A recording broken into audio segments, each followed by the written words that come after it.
Það væntanlega svekkjandi tap hér í dag. Hvað að gera sig þínum drengjum?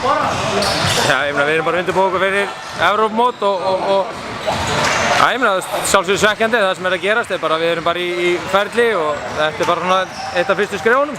Þannig að það var fullt af jákvæðum hlutum hérna og hefði svo sem vilja sjá okkur klára þetta í lokinu. Við vorum kannski svolítið að elda í seinni hálfleik. Og eins og þú segir, það voru að elda í seinni hálfleik, en virtist vera þetta meira í ykkar hendi í fyrri hálfleikum. Hvað það sem að spannleikum munur? Bara þetta tiltölulega jöfn lið, þú veist. Finnarnir kannski ekki svona stórir eins og þeir eru oft. Þeir voru ekkert að skaða okkur inn í teig, ekki nema það bara í sóknarfrákustum. Þetta var svona transition varnarleikur og sóknarfrákust sem að gerði okkur erfitt fyrir.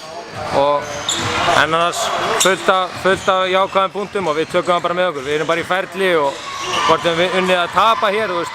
Það er ekki endilega stóra málið akkurat núna sko.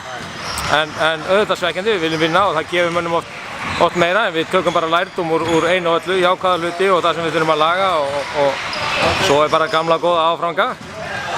Ísland á morgun, hvernig líst þér það sem mót þeirra? Það veit ég hef ekki eins og séð það. Jú, ég sá einninn það, hann var alveg svo rakinn hatt, þannig að gefum honum þristana.